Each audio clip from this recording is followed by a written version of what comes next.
जय मां अम्बे, जय माता दी। नवा अध्याय आरंभ। निशुंभ वध। इसके बाद राजा ने कहा, हे भगवान, आपने रक्त बीज के वध का वर्णन तो मुझे सुना दिया, अब आप उसके आगे का वृत्तांत बतलाइए कि उन शुभ और निशुंभ दानवों ने क्या किया।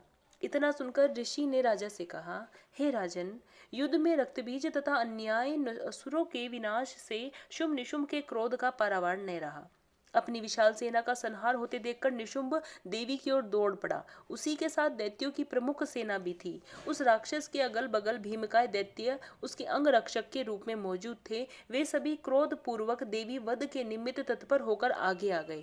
मात्र गणों से युद्ध करने के बाद महापराक्रमी शुंभ भी चंडिका देवी वध के लिए आ पहुंचा।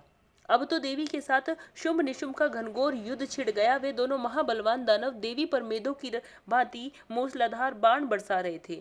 राक्षसों द्वारा चलाए हुए बाणों को काटकर देवी ने अपने शस्त्रास्त्रों द्वारा उसके अंगों को भेद दिया।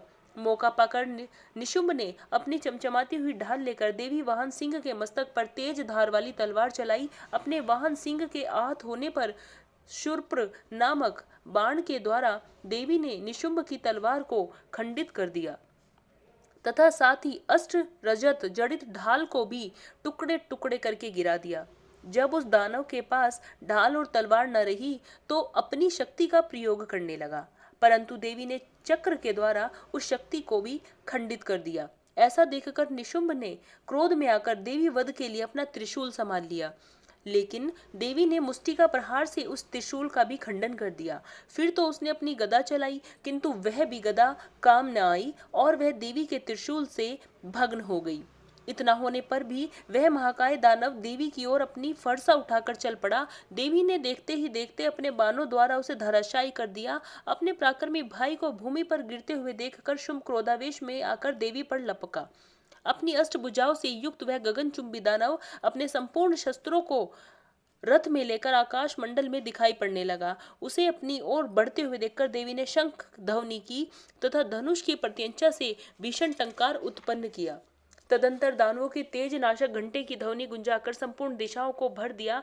जिस सिंह की गर्जना सुनकर बड़े बड़े मतवाले हाथी भी दहल जाते थे, उस देवी वाहन सिंह की घोर गर्जना से दशों दिशाएं प्रकंपित हो उठी।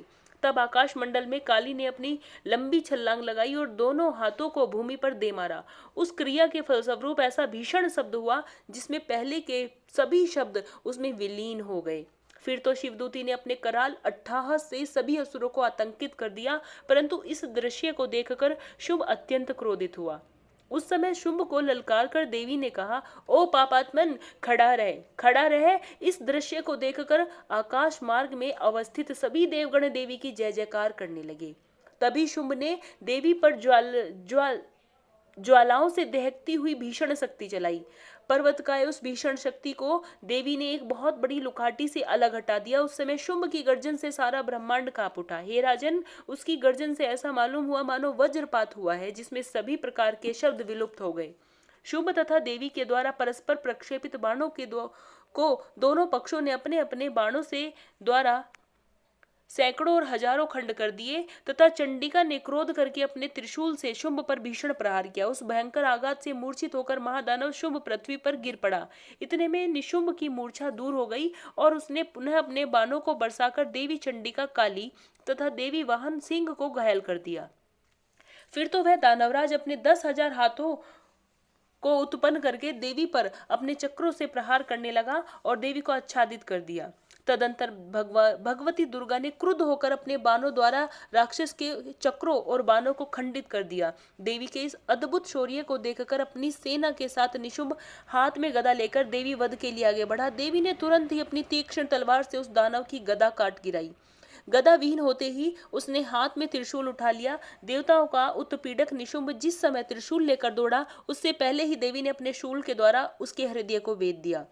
उस शूलाघात से छाती छिदते ही उसी के समान भीमकाय आकृति वाला दानव उसके वक्ष से प्रकट हो गया और वह नया दानव खड़ी रह ऐसा कहने लगा।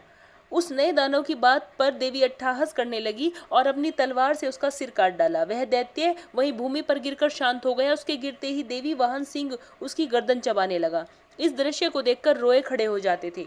सिंह की तरह ही काली और शिवदूती ने भी अन्य राक्षसों का भक्षण करना शुरू कर दिया।